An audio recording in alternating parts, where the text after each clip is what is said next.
नमस्कार, आप देख रहे हैं द न्यूज पर्ट और मैं हूं आपके साथ पूजा। खबरों पर जाने से पहले एक नजर डालते हैं टॉप हेडलाइंस पर।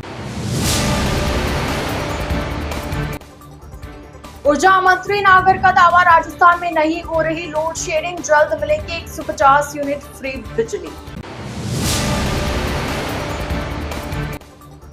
अहमदाबाद विमान हादसे पर राजस्थान हाईकोर्ट में श्रद्धांजलि, अधिवक्ताओं ने जताया शोक। रामदेवरा मेले में पहली बार लगेगा नेत्र कुंभ, लाखों श्रद्धालुओं को मिलेगा आंखों का उपचार। तापी बावड़ी के पुनरुद्धार की मांग को लेकर कांग्रेस विभाग ने सौंपा ज्ञापन। तो यह थी हेडलाइंस और अब खबरें विस्तार से। जोधपुर प्रवास पर पहुंचे ऊर्जा मंत्री हीरालाल नागर ने अहमदाबाद हादसे पर दुख जताते हुए कहा कि देश पीड़ित परिवारों के साथ है। उन्होंने सर्किट हाउस में ऊर्जा विभाग के अधिकारियों के साथ बैठक की और मीडिया से बातचीत में स्पष्ट किया कि वर्तमान में राजस्थान में बिजली की कोई कटौती नहीं की जा रही। मंत्री ने बताया कि बिजली उत्पादन और आपूर्ति दोनों ही पर्याप्त है।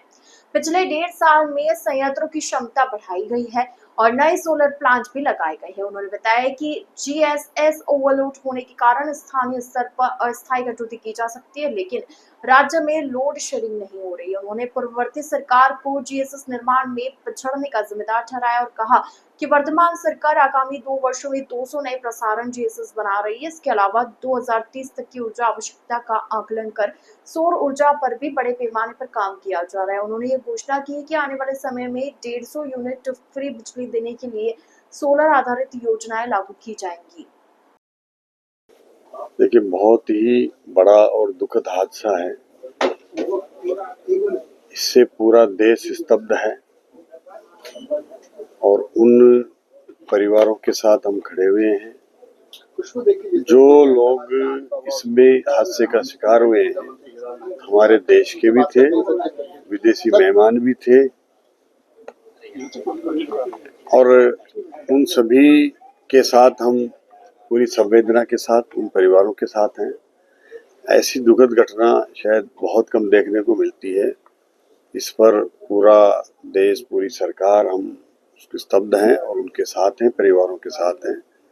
निश्चित रूप से जो इस हादसे में शिकार हुए हैं वो उसको सुन करके भी एक मन में एक इस तरह का भाव आ रहा है कि ऐसी घटनाएं निश्चित रूप से जो पूरे की पूरी प्लेन क्रैश हुआ उसमें कोई बच नहीं पाया और उसके अलावा भी वहाँ उस क्षेत्र में जहाँ पे वो मेडिकल कॉलेज पे गिरा वहाँ के भी कुछ छात्र जख्मी भी हुए हैं, कुछ डॉक्टर भी जख्मी हुए हैं और कुछ वहाँ उसमें शिकार भी हुए हैं। तो निश्चित ये पूरी चीज़ें अभी सामने आएगी, अभी धीरे धीरे एक बार सामने आ रहा है। बहुत दुखद है। हम सब उनकी दिवंगत आत्मा के लिए शांति के लिए हम ईश्वर से प्रार्थना भी करते हैं और इस हादसे से निश्चित रूप से जो घटना हुई है उससे पूरा देश एक में शोक की लहर है। देखिए, अभी इस गर्मी में कहीं भी हमारे पास में बिजली की कटौती की आवश्यकता नहीं है। कोई लोड शेडिंग हम नहीं कर रहे हैं। पर्याप्त मात्रा में हमारे पास विद्युत की आपूर्ति के लिए बिजली उपलब्ध है। हमने इस 1.5 साल के अंदर हमारे संयंत्रों को भी दुरुस्त किया है, उनकी क्षमता बढ़ाई है और हमने नए सोलर लगा करके जनरेशन को बढ़ाया है। उसके साथ साथ हमने अपनी आवश्यकताओं को एक रिव्यू किया और उस रिव्यू के बाद हमें जो गर्मी के लिए जरूरी हमारी बिजली की आवश्यकता थी उसके लिए पावर परचेज करके पर्याप्त मात्रा में बिजली के लिए हमने एग्रीमेंट किए थे। अभी कोई ऐसी हमारे पास उपलब्ध बिजली की जो मात्रा है उसमें और सप्लाई में कोई अंतर नहीं है, बल्कि हमारे पास पर्याप्त मात्रा में विद्युत की आपूर्ति के लिए बिजली उपलब्ध है। जहां तक आप अनियमित सप्लाई की बात करते हैं तो लगभग पूरे राजस्थान में कोई लोड शेडिंग नहीं हो रहा है। कहीं पर ये मैं मान सकता हूं कि कुछ हमारे जीएसएस ओवरलोड हो सकते हैं, कहीं पर एकदम डिमांड हाई जाती है तो एम्पेयर बढ़ने की वजह से वहां पर कुछ समय के लिए उसको बैलेंस करने के लिए उस ट्रांसफार्मर को, उस जीएसएस को बचाना है तो कुछ वो एम्पेयर कम करने के लिए वहां पर कुछ समय के लिए लाइट को प्रबंधन करके और उस ट्रांसफार्मर को बचाया जाता है, जिससे टेम्परेचर बढ़ जाए, एम्पेयर बढ़ जाए तो वहां पर कुछ 10-20 मिनट, आधा घंटा उसको बैलेंस करके काटा जाता है ताकि वो हमारा यूनिट सही सलामत रहे। बाकी पावर की कोई कमी नहीं है कि हमने चाहे वो हमारा 8 से जो कार्यकाल रहा है 13 से और 18 का, उसमें हमारे पास उस समय हमने 141 ट्रांसफार्मर नए जीएसएस बनाए थे वसुंधरा जी के कार्यकाल में। जब गहलोत जी का कार्यकाल आया तो केवल उन्होंने उस कार्यकाल में अभी 18 से और 23 में 44 जीएसएस नए बनाए जो प्रसारण तंत्र के लिए थे। केवल इस पहले ही हमारे बजट में हमने 30 से ज्यादा जीएसएस को नए बना करके चालू करके समर्पित कर दिया। प्रसारण तंत्र के 50 और नए जीएसएस हम इस बजट के बाद अभी बना रहे हैं, जो इस आने वाले बजट के पहले जनता को समर्पित कर देंगे।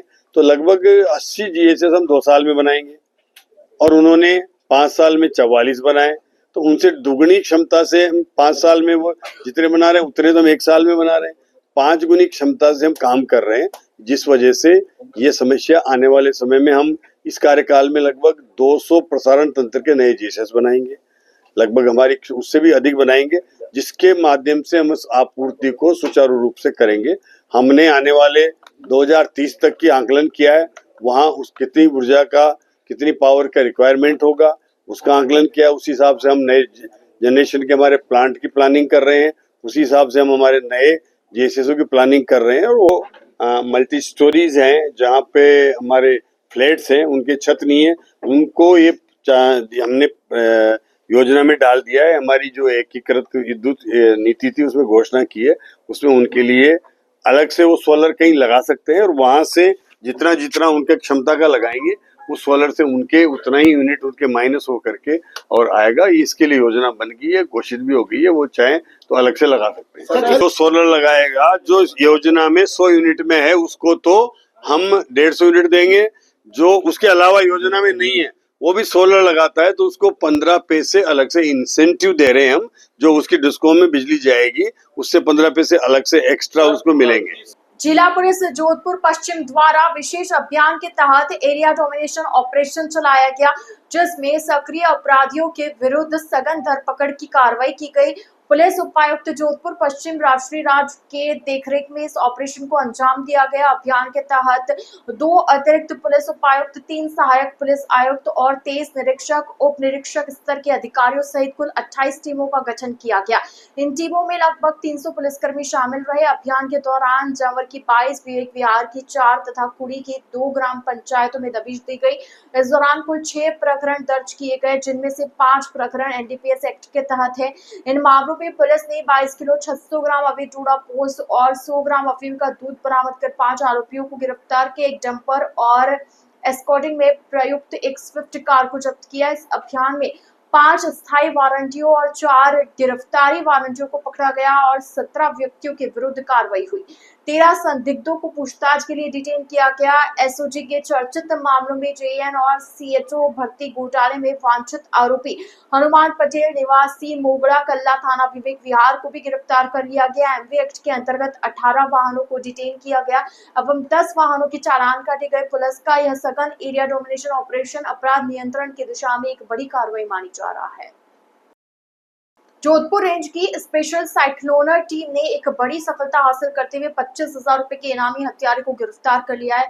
गिरफ्तार आरोपी का नाम राजेश बिश्नोई है, जो रामनगर उड़का बेरा बूजासर का रहने वाला है। राजेश पर आरोप है कि उसने अपने ही काका के लड़के भाई हरिकिशन की 2020 में हत्या कर दी थी। इस सनसनीखेज वारदात में आरोपी के परिवार के अन्य सदस्य, पिता और 2 भाई पहले से ही जेल में है। रेंज आईजी विकास कुमार के अनुसार राजेश सरकारी अस्पताल में नर्सिंग ऑफिसर था और मृतक हरिकिशन भी सरकारी नर्सिंग ऑफिसर था। दोनों परिवारों के बीच लंबे समय से जमीन को लेकर विवाद चल रहा था, जो अंत में खूनी संघर्ष में बदल गया। हत्या के बाद आरोपी लगातार मुंबई, पुणे और बड़ौदा में अलग अलग जगहों पर पहचान वालों के यहाँ छिपता रहा।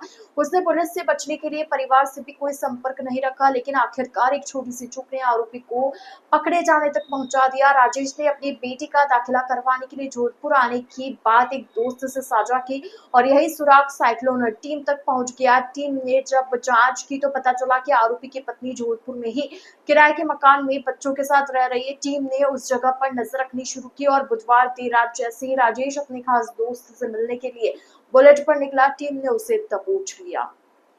फलोदी जिले के भोजासर गांव में आज से 5 साल पहले हुए हत्याकांड में एक शातिर अपराधी राजेश पुत्र मंगनाराम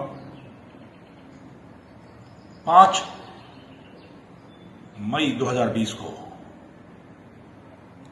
हत्या के बाद पिछले 5 साल से फरार चल रहा था। उसे ऐसा लगा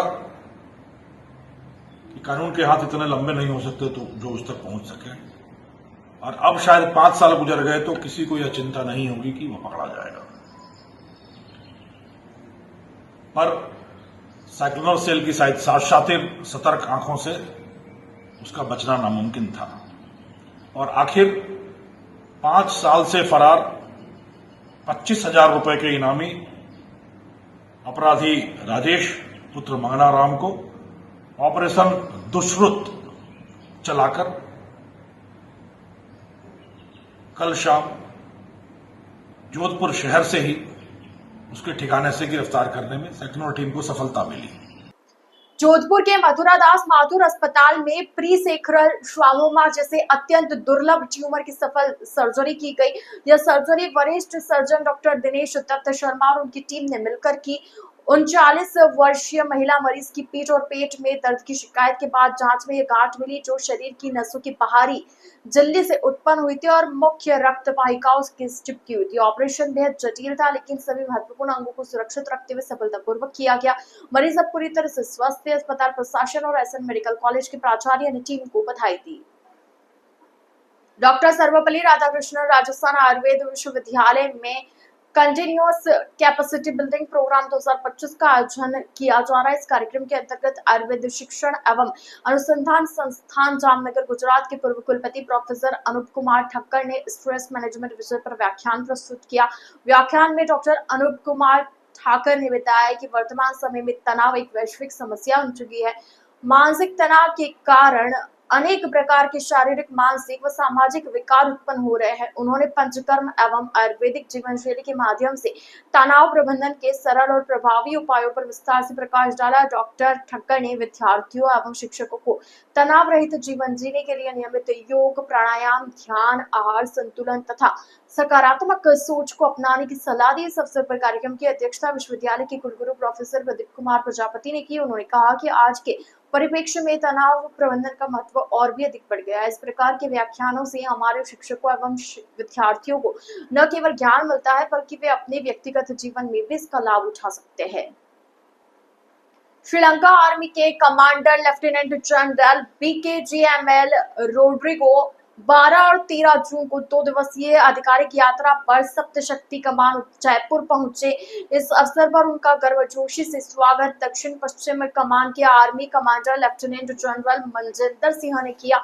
इस दौरे के दौरान दोनों सेनाओं के वरिष्ठ अधिकारियों के बीच क्षेत्रीय सुरक्षा, संयुक्त सैन्य प्रशिक्षण, क्षमता विकास और सर्वोत्तम सैन्य प्रथाओं को लेकर महत्वपूर्ण विचार विमर्श हुआ। लेफ्टिनेंट जनरल रोड्रिगो ने आतंकवाद विरोधी अभियानों से जुड़े एक युद्ध प्रदर्शन और अत्याधुनिक सैन्य उपकरणों की प्रदर्शनी का भी अवलोकन किया। जनरल रोड्रिगो ने जयपुर के ऐतिहासिक और सांस्कृतिक स्थलों का भी भ्रमण किया, जहां उन्होंने राजस्थान की गौरवशाली सैन्य परंपरा और सांस्कृतिक विरासत को नजदीक से जाना। यह दौरा भारत और श्रीलंका के बीच रक्षा सहयोग को और सुदृढ़ करने की दिशा में एक अहम कदम माना जा रहा है। पुराने रिश्तों, पारस्परिक विश्वास और साझा रणनीति दृष्टिकोण को यह दौरा नई ऊंचाई देगा। द न्यूज बर्ड के इस बुलेटिन में फिलहाल वक्त चला एक छोटे से ब्रेक का। ब्रेक के बाद जल्द हाजिर होंगे। आप बने रहिए द न्यूज बर्ड के साथ।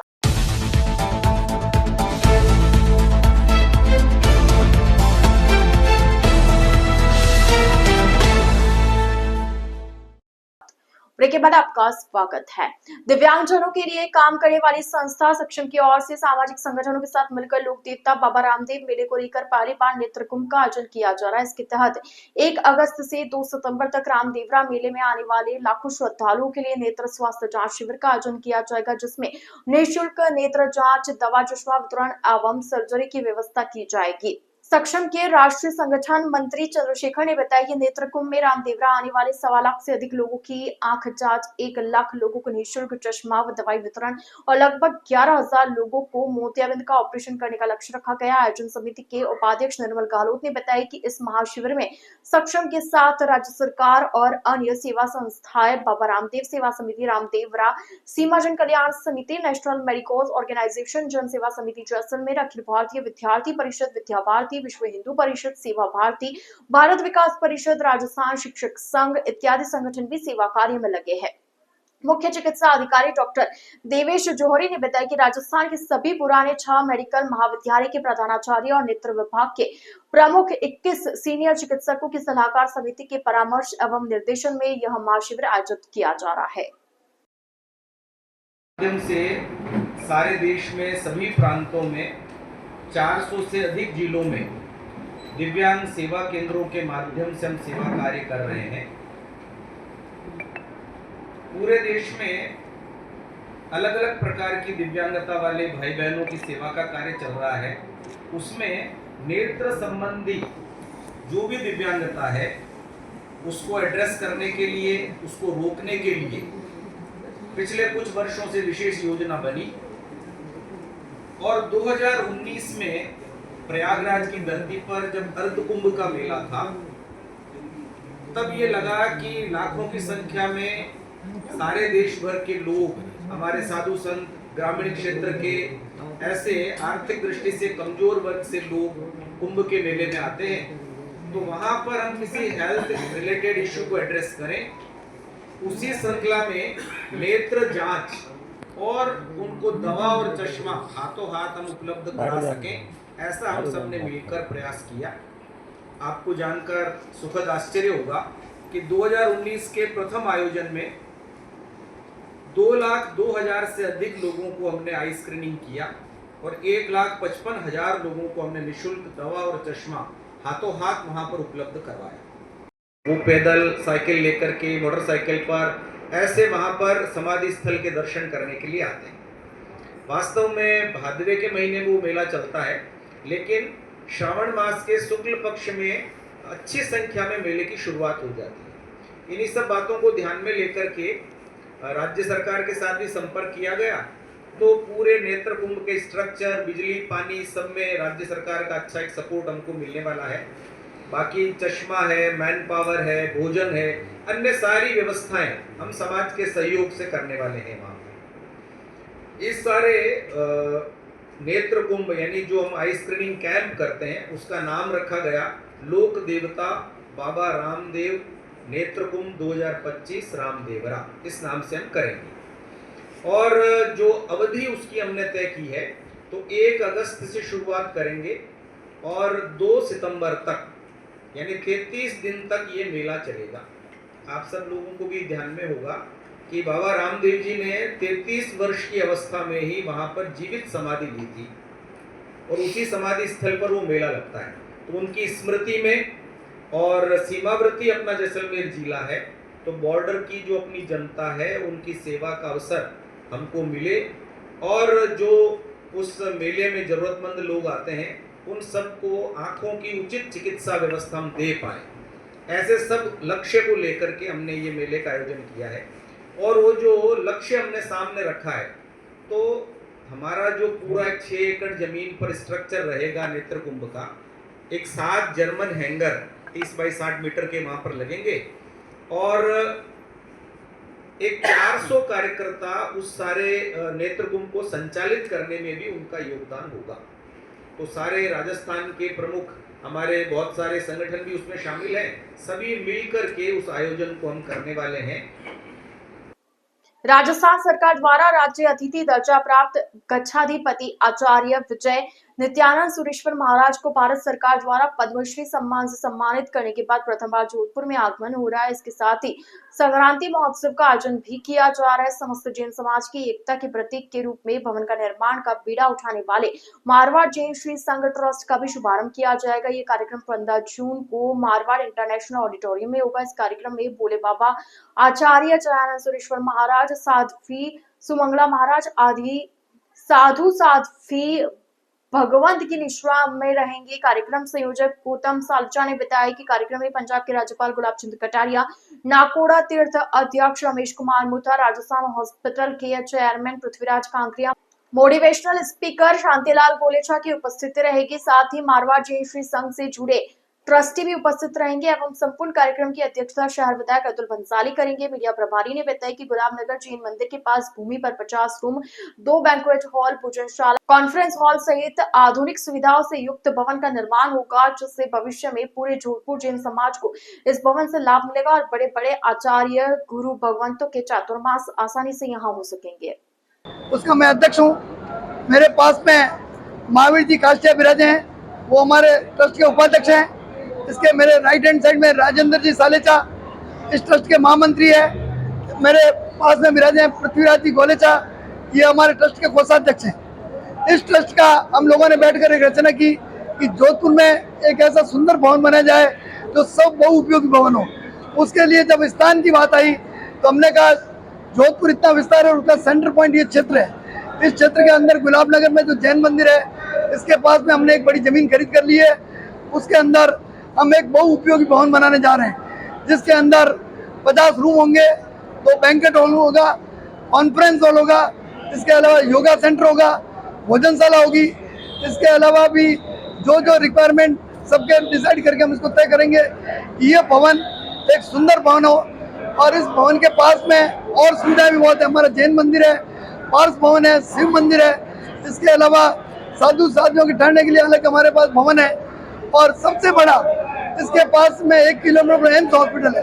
तो एम्स हॉस्पिटल को मद्देनजर रखते हुए जो भी एम्स के जो भी आते हैं उनके रहने की सुविधा हो, खाने की सुविधा हो, उनको जाने के लिए हम यहाँ पर एक वाहन व्यवस्था भी रखेंगे कि जिससे वो आ जा सके। नित्यानंद सूरीश्वर जी के कार्यक्रम को जो पद्मश्री मिला है, उस कार्यक्रम के निमित्त उस कार्यक्रम के साथ में हमने हमारे ट्रस्ट का शुभारंभ कर रहे हैं शुभ दिन के लिए। मारवाड़ जैन ऑडिटोरियम के अंदर ये भव्य कार्यक्रम होगा। इसमें पंजाब के राज्यपाल गुलाब चंद जी कटारिया मुख्य अतिथि रहेंगे। अहमदाबाद से लंदन जा रही एयर इंडिया की फ्लाइट के दर्दनाक हादसे में हताहत हुए यात्रियों, पायलट एवं क्रू मेंबर्स को श्रद्धांजलि देने का क्रम शुक्रवार को भी जारी रहा। राजस्थान हाईकोर्ट एडवोकेट्स एसोसिएशन एवं राजस्थान हाईकोर्ट लॉयर्स एसोसिएशन द्वारा अहमदाबाद विमान हादसे में हुए यात्रियों की आकस्मिक मृत्यु पर शोक प्रकट करते हुए ईश्वर से प्रार्थना की गई कि स्वर्गवासी आत्माओं को शांति दे और उनके परिवारजनों को इस दुख को सहन करने की शक्ति प्रदान करे। एडवोकेट्स एसोसिएशन के अध्यक्ष रत्नाराम ठोडिया व लॉयर्स एसोसिएशन के अध्यक्ष आनंद पुरोहित ने बताया कि सुबह राजस्थान हाईकोर्ट के डोम में न्यायाधिपति फरजन अली, न्यायाधिपति नुपुर भाटी एवं न्यायाधिपति सुनील बेनीवाल एवं एसोसिएशन के समस्त पदाधिकारियों सहित भारी संख्या में अधिवक्ताओं द्वारा 1 मिनट का मौन रखकर स्वर्गवासी आत्माओं को श्रद्धांजलि अर्पित की गई एवं इस दुखद हादसे में अपने प्रियजनों को खोने वाले लोगों के प्रति सहानुभूति एवं संवेदना व्यक्त की गई। इसके साथ ही हेरिटेज परिसर पावटा में एसोसिएशन सभागार में भी अधिवक्ताओं द्वारा स्वर्गवासी आत्माओं को श्रद्धांजलि अर्पित की गई। राजस्थान प्रदेश कांग्रेस कमेटी के विधि विभाग ने अतिरिक्त जिला कलेक्टर को जिला कलेक्टर के नाम ज्ञापन सौंपकर पितरी शहर स्थित प्राचीन धरोहर तापी बावड़ी का निर्माण कार्य शीघ्र पूर्ण करवाने की मांग की है। विधि विभाग के प्रदेश सचिव ब्रजेश पुरोहित ने बताया कि वर्ष 2022 में तापी बावड़ी का पुनरुद्धार कार्य करवाने के लिए निर्माण कार्य प्रारंभ किया गया था, लेकिन पिछले 3 वर्षों से निर्माण कार्य बंद होने के कारण बावड़ी को जीर्ण अवस्था में छोड़ दिया गया तथा यहाँ के क्षेत्रवासी भी परेशान हो रहे। ज्ञापन के माध्यम से जिला प्रशासन से मांग की गई है कि लगभग 400 वर्ष पुरानी तापी बावड़ी के पुनरुद्धार का कार्य जो रोका गया है उसे तुरंत प्रभाव से नियमित रूप से शुरू करवाकर प्राचीन धरोहर को नष्ट होने से बचाया जाए। उन्होंने प्रशासन से मांग की है कि सक्षम अधिकारी को नियुक्त कर निर्माण कार्य क्यों बंद किया गया उसकी मौका रिपोर्ट नोडल एजेंसी से मंगवाकर आवश्यक कार्रवाई की जाए। ज्ञापन देने में अनिल जोशी, धर्मेंद्र राठौड़, नटवर शर्मा, चंद्रशेखर पुरोहित, श्रवण बिश्नोई, सुरेंद्र सिंह, भवानी जयपाल, अनिल देवड़ा, चांद मोहम्मद, निर्मल उपाध्याय, पूर्व मनोनीत पार्षद सुनील बोहरा सहित अनेक लोग मौजूद रहे। शहर की जो पुरातत्व धरोहर है तापी बावड़ी, जिसका निर्माण कार्य के नाम पे 2022 में माननीय सांसद महोदय ने वहाँ उद्घाटन करके और अमृत योजना के अंदर काम शुरू किया। काम शुरू होने के बाद उसमें सिर्फ तोड़फोड़ हुई और आज 3 साल हो गए हैं उस मामले में कोई आगे प्रगति नहीं हुई। इसलिए हम जिला कलेक्टर साहब से आज मिलने आए थे और ये मांग की कि इस एंटिक बावड़ी को तोड़ने का अधिकार किसने दिया था, ये प्रॉपर्टी पुरातत्व विभाग की है या निगम की थी। आज निगम के अधिकारियों से बात करते हैं तो निगम कहती है कि एमपी साहब ने अपने लेवल पे, मेरे को नहीं, अभी एडीएम साहब को निगम ने कहा है कि एमपी साहब ने अपने लेवल पे ये काम उनको सौंपा। ये बात हमारे समझ में नहीं आती, ना जिला प्रशासन के समझ में आती। एमपी साहब अगर कोई फंड देते हैं तो वो एमपी लेड से देते हैं, एमपी लेड को जिला प्रशासन के थ्रू आता है, उन्हीं की स्वीकृति होती है। वो कोई काम हुआ नहीं और एक प्राइवेट ठेकेदार जिसने कि इसमें तोड़फोड़ की और एंटिक पत्थर जो कि आज बरसों से थे एंटिक पत्थर, उन एंटिक पत्थरों का भी पता नहीं पड़ा कि वो कहाँ चले गए। इसके अलावा इसके ऊपर से एक रास्ता था जिससे उस क्षेत्र के लोग आना जाना करते थे, एक मोहल्ले से दूसरे मोहल्ले में जाते थे, उसको भी तोड़ के रख दिया। तो उन मोहल्ले वालों को भी आज की तारीख में आवागमन की पूरी असुविधा और उनमें आक्रोश है। अब एक बात है, जब जिला प्रशासन को ये पता है कि इसको अनियमित रूप से अगर तोड़ा गया है और निगम को ये पता है कि हमारी प्रॉपर्टी है या हमारी नहीं है और इसको तोड़ा है, तो निगम ने आज दिन तक मुकदमा क्यों नहीं दर्ज कराया? हम ये कलेक्टर साहब से मांग करते हैं कि इसकी एक जांच कमेटी बैठाई जाए और जांच कमेटी बैठा के निर्णय किया जाए कि ये किसके आदेश के तहत तापी बावड़ी को तहस-नहस किया गया और किसके आदेश से वापस बनेगी। और अभी 3 साल हो गए, इसमें कुछ काम नहीं हुआ, तो इसके आगे की प्रगति क्या होगी, ये हमने कलेक्टर साहब से मांग की है। कलेक्टर साहब ने निगम से बात करके और पूरी तथ्यात्मक रिपोर्ट मांगी है। आज एक समाज के अंदर आज आप देखें कि सरकार का ये कहना है कि जैसे शमशान भूमि हो, ऐसी बावड़ियां हो, उनका जीर्णोद्धार कर रहे हैं, करोड़ों रुपए लगा रहे हैं। एक पुष्करना समाज ऐसा समाज है जो पूरे जोधपुर शहर के अंदर जालोरी गेट से लेके और किले तक पूरा पुष्करना समाज फैला हुआ है। उनके घर में कोई भी निधन हो जाता है तो औरतें इस तापी बावड़ी के अंदर जाके स्नान करती थी। आज 3 साल हो गए, आज उन औरतों को कितनी असुविधा हो रही है, वो कहाँ बैठ के नहाएंगी। ये राजा महाराजाओं ने बनाई इसीलिए थी कि उनकी छत्र छाया के अंदर महिलाएं स्नान करें तो कोई देख न सके। आज उसको तहस-नहस कर दिया। तो आज इस समाज के प्रति इनका इस प्रकार का रवैया, उसके लिए हम आक्रोश प्रकट करते हैं और ये जांच की मांग करते हैं। कलेक्टर साहब ने हफ्ते भर में इस जांच रिपोर्ट को मंगाई है। जांच रिपोर्ट आने के बाद और खुलासा हो जाएगा और अगर आवश्यकता पड़ी तो मुकदमा भी दर्ज होगा। राजस्थान के कश्मीर माने जाने वाले एकमात्र हिल स्टेशन माउंट आबू का नाम बदलकर आबूराज किए जाने को लेकर स्थानीय स्तर पर विभिन्न संगठनों के माध्यम से पूर्व में भी कई बार आवाज उठाई गई। अब एक बार फिर नाम बदलने की मांग तेज हो चुकी है। आज कई संगठनों के बैनर तले रैली निकाली गई। पहले भी कई बार अधिकारियों को ज्ञापन देकर अवगत कराया गया था। इस बार 16 गांव के संपूर्ण राजपूत समाज के साथ साथ करीब 53 अन्य संगठनों ने एक साथ विशाल रैली का आयोजन करते हुए पूरे माउंट आबू शहर से जमकर जय आबूराज के नारे लगाए। नारों व भक्ति गीतों के संगीत की धुनों को बजाते हुए विशाल रैली का आयोजन स्थानीय चाचा म्यूजियम सर्किल से होते हुए शहर के सभी मुख्य मार्गों से निकाला गया। कई महीनों से यह चर्चा सुर्खियों में है कि माउंट आबू का नाम धार्मिक महत्व के स्थानों के रूप में देवी देवताओं का विभिन्न जगहों पर मंदिर, मठ व गुफाएं होने से इस शहर का नाम आबूराज होना चाहिए। साथ ही यहाँ पर काफी समय से स्वामी विवेकानंद से लेकर कई नामचीन ऋषि मुनियों ने भी तप किया है। इससे प्रेरित होकर समस्त राजपूत समाज 16 गांव सहित विभिन्न संगठनों ने माउंट आबू का नाम जय आबूराज के रूप में रखने के लिए अपना शक्ति प्रदर्शन कर इस विशाल रैली के रूप में किया और साथ ही एक ज्ञापन राजस्थान के मुख्यमंत्री के नाम सौंपा गया। अब देखने वाली महत्वपूर्ण बात यह रहेगी कि राज्य सरकार इस पर क्या एक्शन लेती है।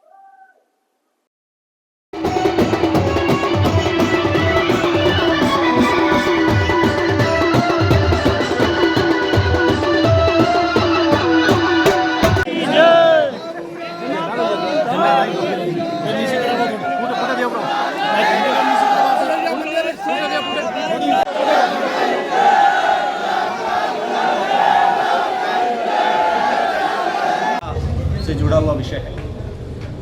ये आबूराज पहले भी था, लेकिन जब अंग्रेज आए तो इसका नामकरण है वो चेंज कर दिया, उन्होंने बदल दिया। अब लोगों की पूरी इस आबूराज के प्रति बहुत बड़ी आस्था है। यहाँ पर 33 कोटि देवी देवताओं का निवास है।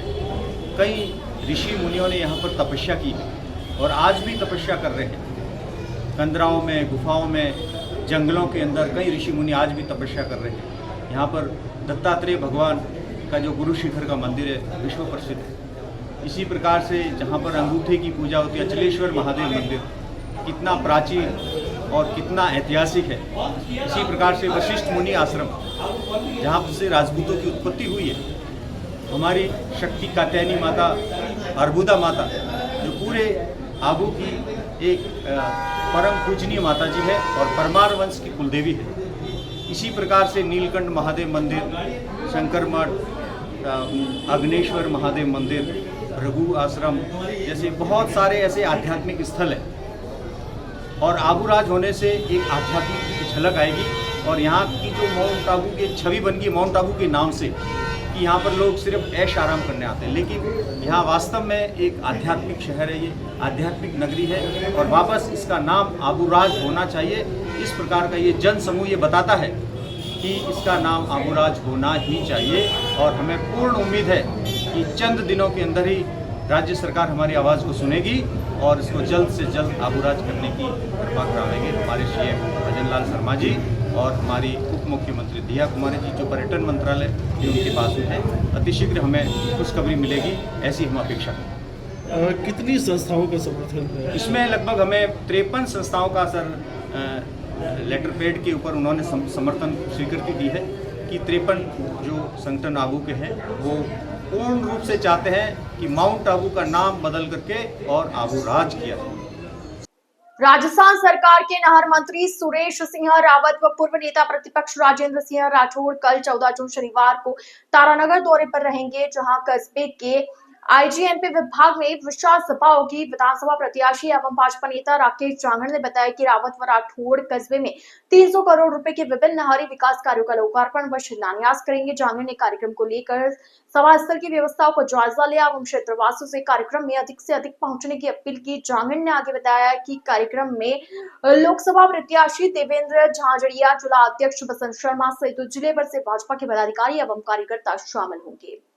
14 तारीख को सुबह 10 बजे हमारे नहर मंत्री महोदय परम सम्माननीय सुरेश जी रावत साहब और हमारे लोक लाडले नेता छत्तीस कौम के मसीहा सम्माननीय राजेंद्र जी राठौड़ साहब, चूरू के विधायक हरलाल जी सारण साहब, हमारे जिला अध्यक्ष बसंत जी शर्मा साहब, डॉक्टर वासुदेव जी और हमारे लोकसभा के शानदार उम्मीदवार रहे पद्म भूषण बड़े भाई देवेंद्र जी झाझड़िया साहब, तमाम बड़े नेता जनप्रतिनिधि तारानगर पधार रहे हैं और किसान सभा है।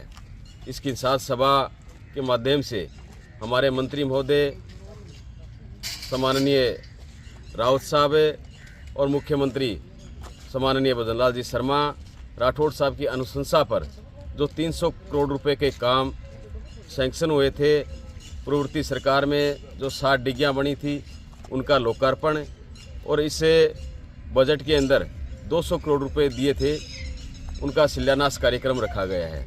किसानों के लिए बहुत बड़ी सौगात देने जा रहे हैं। किसानों में काफ़ी उत्साह है और किसान लालायित है कि हमारे नहर मंत्री महोदय राठौड़ साहब, रावत साहब जब पधारें तो हमें उनका भव्य स्वागत करें, अभिनंदन करें और बड़ी संख्या में किसान पधार रहे हैं। हमें किसान चला कर फ़ोन कर रहे हैं कि हम आ रहे हैं, हम आ रहे हैं, बड़ी संख्या में आ रहे हैं।